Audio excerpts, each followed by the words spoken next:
This channel does not promote any violent, harmful, or illegal activities. All content provided by this channel is meant for an educational purpose only.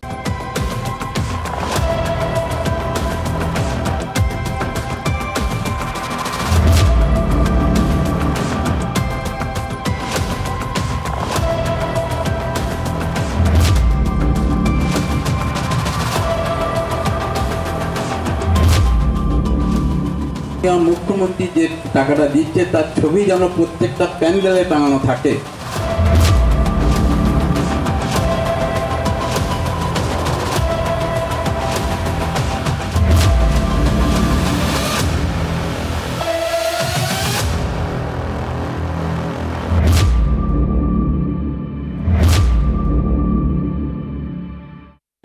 মানুষ থেকে মানুষ আসে, বিরুদ্ধতার ভিড় বাড়ায়। আমরা মানুষ, তোমরা মানুষ, তফাৎ শুধু শির দাঁড়ায়। ভাবছেন সাংবাদিক আজকে ভরপুর কবি? না না, কোনো কবিতা নয়। এই কবিতাটা আজ মনে পড়ছে, শ্রীজাতর এই কবিতাটা মনে পড়ছে কারণ আজ হটস্পটের সব থেকে গুরুত্বপূর্ণ বিষয় কি? সুপ্রিম শুনানি, আরজি করে সুপ্রিম শুনানি। আর সেই নিয়ে যখন আমি কাজ করব, সুপ্রিম শুনানি গুরুত্বপূর্ণ পয়েন্টগুলো তো অবশ্যই আপনাদের সামনে তুলে ধরবো। সেই নিয়ে যখন কাজ করতে যাচ্ছি তখন কলকাতার এক পুজো কমিটির থিমের সঙ্গে শিরদাঁড়ার বিষয়টা উঠে এসেছে। বিতর্ক কেন? কোনো শিরদাঁড়ার ব্যথার কারণে কি এই মুহূর্তে পুজো কমিটি নিজেদের শিরদাঁড়া সরিয়ে নিতে বাধ্য হলো না? তাদের আগে থেকে এই থিমে ছিল। পুরো বিষয়টা কাকতালীয়। সেই নিয়ে সন্ধান করবো, আরও বেশ কিছু গুরুত্বপূর্ণ তথ্য এই সংক্রান্ত, আরজি কর ইস্যু সংক্রান্ত আপনাদের সামনে তুলে ধরবো। কিন্তু যখন শিরদাঁড়া নিয়ে কাজ করতে যাচ্ছি, একটা বক্তব্য কানে শুনে এলাম। এক বিধায়ক, শাসক দলের বিধায়ক আবার বলছেন অনুদান নিয়ে পুজো করলে পুজোর যে থিম রয়েছে বা পুজোর যে মণ্ডপ রয়েছে সেখানে মুখ্যমন্ত্রী মমতা বন্দ্যোপাধ্যায়ের ছবি লাগাতে হবে।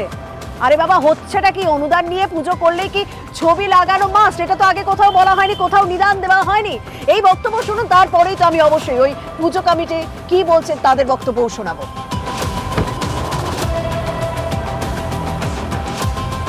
মাননীয় মুখ্যমন্ত্রী যে টাকাটা দিচ্ছে তার ছবি যেন প্রত্যেকটা প্যান্ডেলে টাঙানো থাকে। এটা কিন্তু মাননীয় মুখ্যমন্ত্রীর কাছ থেকে টাকাটা নিচ্ছেন আপনারা। এটা সরকারের টাকা বা মুখ্যমন্ত্রী সরকারের লোক, সে পার্টি হতে পারে, কিন্তু অনেকে টাকা নিচ্ছেন কিন্তু মুখ্যমন্ত্রী ছবি টাঙাচ্ছেন না। এটা কিন্তু খুব বাজে জিনিস। তাহলে আমরা টাকাটা নেবেন না।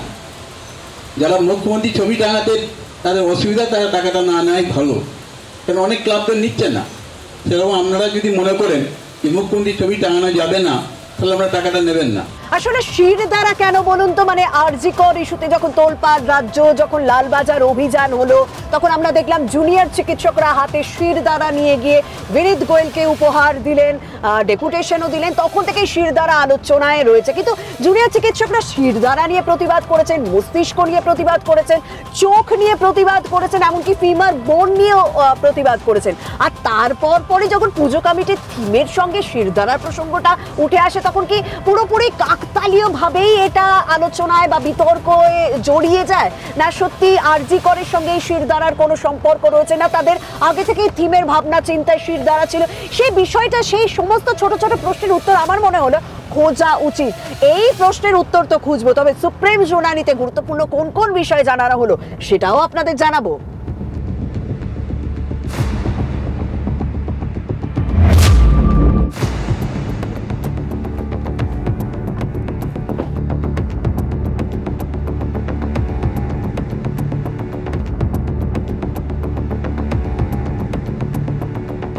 পুজোর আগে পেরেক ঠোকাঠুকির আওয়াজটা শুনতে বেশ ভালোই লাগে না? উপভোগ করি। কিন্তু না, এবারে তো সেই উপভোগের কোনো জায়গায় নেই। কারণ এবারে কোনো এক বাবা নিঃসন্তান হয়েছেন। কোনো এক বাবা কষ্ট করে মেয়েকে চিকিৎসক বানিয়েছিলেন, কিন্তু তাকে তার মেয়েকে হারাতে হয়েছে। যে কারণে এবারে উৎসবের সঙ্গেই কোথাও প্রতিবাদটা জড়িয়ে রয়েছে। আমি এই মুহূর্তে বেলেঘাটা গান্ধী মাঠ ফ্রেন্ড সার্কেলে রয়েছি। সেখানে উৎসবের সঙ্গে এই প্রতিবাদের ছোঁয়া লেগে কি কোথাও বিতর্কও তৈরি হয়েছে। এখানকার পুজো কমিটি বা পুজো উদ্যোক্তারা কি বলছেন একবার তারই সন্ধান নেওয়া যাক নাকি।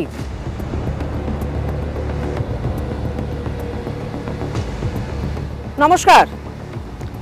পুজোয় যে আসার আগে আপনাদের আমি দেখলাম যে ওখানে লেখা আছে বাবা মানে নির্ভীকতা, কিন্তু কোথাও আপনাদের পুজো সব থেকে বেশি চর্চা হচ্ছে শিরদাঁড়া নিয়ে। হঠাৎ এটা কেন, মানে শিরদাঁড়া, যে শিরদাঁড়া আমি অবশ্য এসে দেখতেও পাচ্ছি না, মানে কোথায় কার শিরদাঁড়া ব্যথা হলো যে আপনারা শিরদাঁড়া সরালেন? না না, শিরদাঁড়া তো ব্যথা হওয়ার জায়গা নেই, কারণ আমাদের থিমটা হচ্ছে বাবারা এমনই নিঃশব্দ। বাবাদের শিরদাঁড়া সবসময় সোজাই থাকে, শিরদাঁড়া বেঁকবে না। শিরদাঁড়া যদি বেঁকে যায় তাহলে বাবারা পরিবারকে দেখবেন কি করে? শিরদাঁড়া সরেনি, শিরদাঁড়া সরেনি, শিরদাঁড়ার জায়গাতেই আছে। শিরদাঁড়া না থাকলে আমরা দাঁড়াবো কি? আপনি বুম ধরবেন কি করে আপনার শিরদাঁড়া না থাকলে? তাহলে মানে কোথাও একটা টুইস্ট কিন্তু আছে, মানে যেখানে বিতর্ক তৈরি হয়েছে শিরদাঁড়া সরে গেল, তাহলে কি আপনি পুজো মণ্ডপে এসে সত্যি শিরদাঁড়া দেখা পেতে পারেন? এই প্রশ্ন আপনাদের উপরে ছেড়ে দিচ্ছি। পুজোর সময় আসুন, কারণ অনেকেই আসবেন, প্রতিবাদ মনে নিয়ে হয়তো উৎসবে সামিল হবেন। আপনাদের এমনি মূলত থিমটা কি ছিল? হঠাৎ করে এইটা নিয়ে চর্চা শুরু হলো কেন? আপনাদের কি মনে হচ্ছে? আমাদের থিমটা ছিল বাবারা এমনই নিঃশব্দ। তো আমাদের ছিল বললে ভুল হবে, আছে, এখনো আছে। আমাদের থিমটা বাবারা এমনই নিঃশব্দ। তো আমাদের এই থিমটা ফেব্রুয়ারি মাস থেকে আমরা পরিকল্পনা করেছি এই থিমটার জন্য। এবার আমরাও সবাইকে বলছি আপনারা আসুন, হয়তো কিছু নতুনত্ব দেখতে পারবেন বাবাদের উপর। কেন চিরকাল বাবারা সংসারের পেছনে থেকে আড়াল করে সংসারটাকে দাঁড় করায়, বাবাদের কোনো সময় চর্চা হয় না। আমরা মূলত এই বাবাদের ওপর নিয়েই বাবাদেরকে দেখানোর জন্য, যাতে বাবারা কিভাবে নিজেদের স্যাক্রিফাইস করে একটা সংসারকে দাঁড় করাচ্ছে, সেটার উপরেই আমাদের থিমটা। ব্যাপারটা হচ্ছে, দেখুন, আপনাদের ফেব্রুয়ারি থেকে সব ঠিক ছিল, আর ঘটনাটা 9ই অগস্ট ঘটেছে। তারপর পরই শিরদাঁড়াটা বহু আলোচ্য বিষয় হয়ে ওঠে। যখন আপনারা ইনস্টলেশনের কাজে গেলেন, মনে হয়েছিল যে কোথাও একটু সমস্যা হতে পারে? না না, সমস্যার তো কোনো জায়গা, আমাদের তো কোনো সমস্যা হয়নি। ঘটনা হচ্ছে একটা শিরদাঁড়া নিয়ে একটা ব্যাপক আলোচনা হচ্ছে, কারণ আমরা দেখেছি যে আমাদের ডাক্তাররা যারা আন্দোলনে বসেছিলেন তারা প্রতিটি একটা শিরদাঁড়া বিনীত গোয়েলের হাতে তুলে পর্যন্ত দিয়েছিলেন। সেইটা নিয়ে মানে বিতর্কটা টোটালি মিডিয়া করেছে, কিন্তু আচ্ছা, আমরা কিন্তু কোনো বিতর্কের মধ্যে ছিলাম না। তাহলে আমি যদি প্রশ্ন করি, এখন শিরদাঁড়া কোথায়? আমি তো এসে শিরদাঁড়া দেখতেই পাচ্ছি না। থিম আর্টিস্ট মনে করছেন যে থিমে শিরদাঁড়াটা হয়তো দেওয়া যাবে না, তাই জন্য উনি অন্য কিছু চিন্তা ভাবনা করেন। তাহলে কি কোনো রকম চাপ বা প্রেশার কিছুই নেই? চাপ বা প্রেশার পুজো কমিটির কোনো চাপ প্রেশার থাকতে পারে? পুজো কমিটির কেন কোনো চাপ বা প্রেশার থাকবে? কিসের চাপ ভাবছেন আপনারা? কোনো চাপ নেই। আমরা যেরকম প্রোগ্রাম আমরা ফেব্রুয়ারি মাসে ঠিক করেছি, আমরা বাবারা এমনই নিঃশব্দ থিমটা করবো। মানে ফেব্রুয়ারি থেকে কি শিরদাঁড়াটা ছিল আপনাদের ভাবনা চিন্তায়? শুধু শিরদাঁড়া নয়, ইনস্টলেশনের 2-3টে মানে কি বলবো আপনাকে, মানে আমাদের থিম আর্টিস্ট যে প্রবীর সাহা, সে 2-3টে জিনিস ইনস্টল করবে চিন্তা করেছিল। তো তার মধ্যে শিরদাঁড়াটাও একটা আছে। শিরদাঁড়া যদি অল্টারনেটও কিছু ছিল, সেটা এখন আমি বলছি না। তো শিরদাঁড়াটা লাগানোর চিন্তা ভাবনা ছিল আমাদের, কিন্তু কোনো কারণে দেখা যাচ্ছে সেটা একটু মিসম্যাচ হয়ে যাচ্ছে এই জায়গায়, মানে আমাদের যে স্পেসটা ওটা একটু মিসম্যাচ হয়ে যাচ্ছে, তাই জন্য শিরদাঁড়াটা একটু সরানো হয়েছে। এই হাসিটার মধ্যে কিন্তু একটুখানি অন্যরকম ইঙ্গিত রয়েছে, মানে হাসির মানে যদি কেউ খুঁজতে পারে, আমি তো ওনার হাসির মানে আপনাদের খোঁজার দায়িত্ব দেবো। কি মনে হচ্ছে, এই এত কিছু নিয়ে চর্চা হচ্ছে, এবারে কি অন্যান্য বারের থেকে বেশি ভিড় হবে নাকি? এই বিতর্ক এবারে টানবে না থিম টানবে মানুষকে? থিম টানবে, মানে আপনারা শিরদাঁড়া। আজব তো, আপনাদের পুজোর থিম এবারে চর্চা এসেছে এই শিরদাঁড়ার জন্য। ছবিতে 6 লাখ আপনাদের শিরদাঁড়ায়। একটা কথা বলি, আমরা যে থিমটা করছি না, আপনি চিন্তা করবেন থিমটা কিন্তু খুব সেন্সিটিভ থিম। একটা বাবার লাইফ স্ট্রাগলকে দেখানো হবে আমাদের থিমটা নিয়ে। একদম, এক বাবা কিন্তু তার মেয়েকেও হারিয়েছেন এবারে। 100% আমরা সহমর্মিত, খুব দুঃখিত। আমরা মনে করি এই ক্ষুণ্ণতর কাজ যারা করেছে তাদের প্রকৃতির শাস্তি, আমরা শাস্তির পক্ষে। যে শিরদাঁড়া নিয়ে এত চর্চা, যে শিরদাঁড়া পুজো মণ্ডপের সামনে বা ভিতরে দেখতে পেলাম না, শর্মিষ্ঠা যখন হটস্পটে এসেছে তখন সেই শিরদাঁড়া খুঁজে বের করবে না, তা কখনো হয়?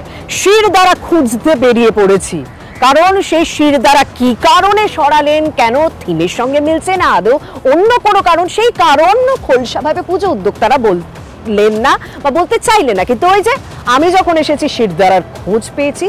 শিরদাঁড়া এই মুহূর্তে লাগবে কি লাগবে না এই টুইস্টও থাকছে। বলা হচ্ছে এই থিমের ক্ষেত্রেও হয়তো শিরদাঁড়ার ক্ষেত্রেও কোথাও পরিবর্তন হতে পারে, কিন্তু সেই শিরদাঁড়া এখানে রাখা আছে, সেই শিরদাঁড়া এখানে রাখা আছে। শেষ পর্যন্ত এই শিরদাঁড়া স্থান পুজো থিমের মধ্যে আসে কিনা, পুজোর থিমে এই শিরদাঁড়া স্থান পায় কিনা, না শিরদাঁড়া এভাবেই থাকে বা অন্য কোথাও পৌঁছে যায়, সেদিকে তো আপনাদেরও নজর রয়েছে, আমাদেরও নজর রয়েছে। তবে এই পুজোর যে শিরদাঁড়া ছিল, সেই শিরদাঁড়াটা এই মুহূর্তে এখানে রাখা আছে। শিল্পীরা স্বাধীন চেতা, আমাদের চাপের কিছু নেই।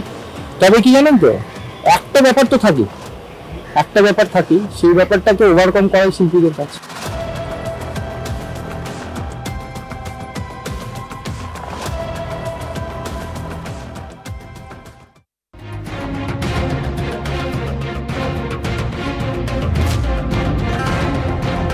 সত্যি তো প্রশ্নটা উঠছে, মানে যে প্রশ্নের উত্তর সঠিকভাবে ক্লিয়ার হলো না, কারণ এ তো সব থেকে বড় দুর্গার বিষয় নয় যে কোনো অনিয়ম হয়েছে, কোনো নিরাপত্তা দেওয়া যাবে না সেই কারণে পুজো বন্ধ করে দেওয়া বা সেই রকম থিমে বদল করা, সেটা তো নয়।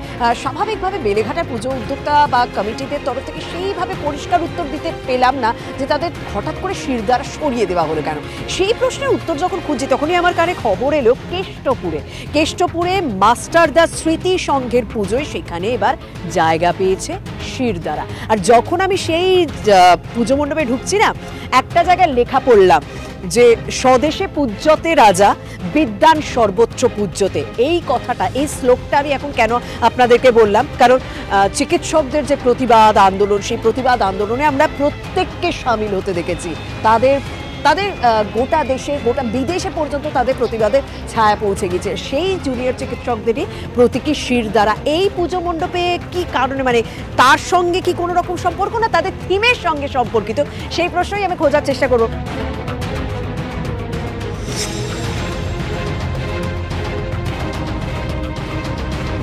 আপনাদের থিমের সঙ্গে শিরদাঁড়াটা কিভাবে জড়িয়ে রয়েছে? অ্যাকচুয়ালি আমাদের থিমের সঙ্গে শিরদাঁড়ার কোনো সম্পর্ক নেই। আচ্ছা, আমরা ছোটবেলা থেকে শুনে আসছি কি জানেন তো, সভ্যতার রক্ষা কবচ হচ্ছে যে এই শিক্ষার জাতির মেরুদণ্ড। আমাদের থিমের নাম হচ্ছে সভ্যতার রক্ষা কবচ। আমরা অসংখ্য বই নিয়ে কাজ করতে গেছি, এবং অসংখ্য বইয়ের পাতা, অসংখ্য লেখক এবং রাইটারকে নিয়ে কাজ করা, এটা আমাদের দীর্ঘদিনের পরিকল্পনা ছিল। গত বছর পুজো শেষ হওয়ার পর সদরীয় মানস রায় আমাদের শিল্পী, ওনার ভাবনা ছিল এই বিষয়ে নিয়ে কাজ করা। এটার সঙ্গে জড়িত আছে শিরদাঁড়া হচ্ছে যে আমাদের শিক্ষার জাতির মেরুদণ্ড। আচ্ছা, শিক্ষা জাতির মেরুদণ্ড, তার মানে কি, মানে অনেক জায়গায় তর্ক আলোচনা শুরু হয়ে গিয়েছে যে যেহেতু সম্প্রতি আমরা দেখেছি শিরদাঁড়া বিনীত গোয়েলের হাতে তুলে দিতে, মানে না সেটা তো রিসেন্টলি এসেছে, আমরা তো বহুদিনের আগের এটাকে পরিকল্পনা করে রেখেছি। এটা তো আজকের না, এটা তো কালকের একটা দিনের পরিকল্পনা, এত বড় ভাবনা একটা এটা আমরা আজকে প্রায় 1 বছরের পরিকল্পনা ফুটিয়ে তুলেছি। তাতে কোনো বিকল্প হবার কারোর সঙ্গে, মানে আপনাদের উপর কোনো রকম চাপ বা কোনো রকম কিছু আসেনি? না কোনো রকম এরকম, আমরাও কোনো রকমের বিতর্কের মধ্যে নেইও, আমরা এর মধ্যে জড়িতও না। আচ্ছা, নিশ্চয়ই শুনেছেন যে বেলেঘাটার একটা পুজো কমিটির সঙ্গে, জানি না এটা কি হয়েছে না হয়েছে, আমাদের সঙ্গে তো এরকম কোনো কিছু হয় না। আচ্ছা, কি মনে হচ্ছে যে আপনাদের শিরদাঁড়া মানুষ টানতে পারবে? আশাবাদী। যাই হোক, সত্যি তার কাছ থেকে শোনার চেষ্টা করলাম, এবং তিনিও বললেন যে তাদের শিরদাঁড়া সঙ্গে তাদের থিমের সম্পর্ক রয়েছে, এই আরজি করের কোনো সম্পর্ক নেই। অন্তত আমিও সেই থিমেই বুঝতে পারছি যে বিদ্যাসাগরের বই থেকে একেবারে সম্প্রতি সমস্ত লেখকের বই এখানে রয়েছে। হ্যাঁ, আপনি কিছু বলছিলেন?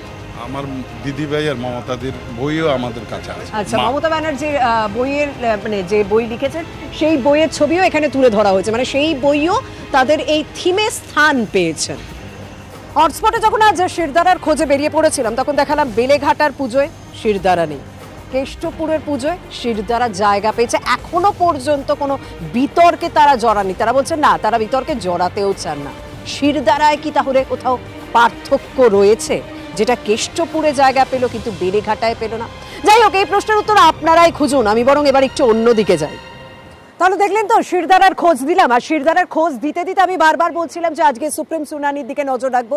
আমি এই মুহূর্তে হটস্পট সাগর দত্তে রয়েছে, যেখানে কর্মবিরতি চলছে, এবং সেই বিষয়টাও কিন্তু আজ আদালতের কক্ষের ভেতরে আসে এবং বলে দিয়েছে প্রধান বিচারপতি যে জুনিয়র চিকিৎসকদের সমস্ত রকম জরুরি পরিষেবার সঙ্গে যুক্ত থাকতে হবে, এবং সাগর দত্তের নিরাপত্তা সংক্রান্ত বিষয়টা রাজ্য সরকারকেই দেখতে হবে। এই সিদ্ধান্ত জানার পর ইতিমধ্যে সাগর দত্তে যারা কর্মবিরতি করছিলেন তারা ইতিমধ্যে জিবি মিটে বসেছেন, সেই মিটের আপডেট হয়তো আমরা পরে পেয়ে যাবো। তবে আজ সুপ্রিম শুনানিতে তিলোত্তমা ইস্যুতে বা আরজি কর ইস্যুতে কি কি গুরুত্বপূর্ণ তথ্য উঠে এলো জানাবেন আমার সহকর্মী জ্যোতির্ময় আমার সঙ্গে রয়েছেন। জ্যোতির্ময়, আজকে কোন কোন পয়েন্ট ভীষণভাবে গুরুত্বপূর্ণ ছিল? দেখো, চতুর্থ স্ট্যাটাস রিপোর্ট জমা দিয়েছে সিবিআই এবং দুটি পার্টে এই স্ট্যাটাস রিপোর্ট জমা দেওয়া হয়েছে। প্রথমত, যে আরজি করের খুন এবং ধর্ষণের ঘটনা তার তদন্ত কতদূর পর্যন্ত এগিয়েছে সেই বিষয়টি যেমন স্ট্যাটাস রিপোর্টে উল্লেখিত হয়েছে, তার পাশাপাশি আর্থিক দুর্নীতির বিষয়টিও উঠে এসেছে আলাদা একটি স্ট্যাটাস রিপোর্টে।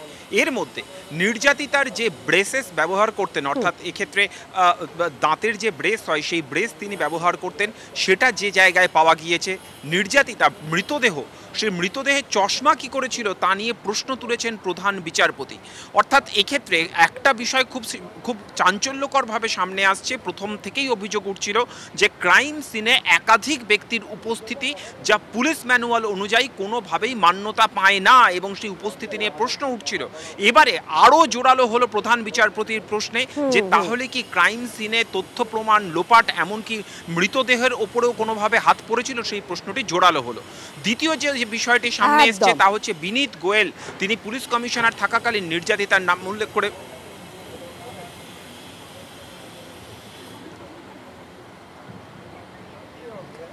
একদম বোঝা যাচ্ছে। জ্যোতির্ময়, তুমি বেশ কিছু গুরুত্বপূর্ণ পয়েন্ট দিলে এবং যে পয়েন্টগুলোতে আমরা দেখলাম যে তিনি খুঁটিনাটি প্রশ্ন করেছেন এবং বলেছেন যে স্ট্যাটাস রিপোর্ট দেওয়া হয়েছে সিবিআই এর পক্ষ থেকে, সেই স্ট্যাটাস রিপোর্টে গুরুত্বপূর্ণ বিষয় উঠে এসেছে এবং খুঁটিনাটি তথ্য তিনি জানতে চেয়েছেন যে মৃতদেহ কি করে চশমা পরে থাকে। কারণ যুক্তি দেখানো হয়েছিল যে চশমা পরে রয়েছেন বলে, চুড়ি পরেছিলেন বলে বেশি আঘাত লেগেছে। এই সমস্ত বিষয় কিন্তু আজ আদালতের ভেতর উঠে আসে। কিন্তু আমি সাগর দত্তে যখন পৌঁছেছি, আমি সাগর দত্তে এই মুহূর্তে যে ছবিটা দেখাচ্ছে, ঝর্ণা মঞ্চ চলছে, এখানে পাখা এবং লাইট লাগানোর কাজ চলছে। হঠাৎ করে এই ছবিটা কেন দেখাচ্ছে? কারণ ডেকোরেটরের পক্ষ থেকে আজকে যে সমস্ত পাখা এবং লাইট লাগানো হয়েছিল তা খুলে নিয়ে যাওয়া হচ্ছিল। তখন যারা অবস্থানে ছিলেন তারা গাড়ির সামনে বসে পড়েন, সেই সাময়িকভাবে সেই পাখা এবং লাইট রাখা হচ্ছে। কিন্তু তারা নিজের পয়সায় পাখা এবং লাইট কিনে এনেছেন এবং সেই পাখা লাইট লাগানোর কাজ শুরু হচ্ছে এবং সেক্ষেত্রেই তারা দাবি করছেন যে তাদের আন্দোলনকে কোথাও একটা চাপে ফেলার জন্য এই ধরনের ব্যবস্থা নেওয়া হচ্ছে। যাই হোক, আজ এখান থেকে বিভিন্ন আপডেট আপনাদের সামনে তুলে ধরলাম। আরো বেশ কিছু আপডেট রয়েছে তা জানার জন্য নজর রাখুন TV9 বাংলায়, সঙ্গে থাকুন।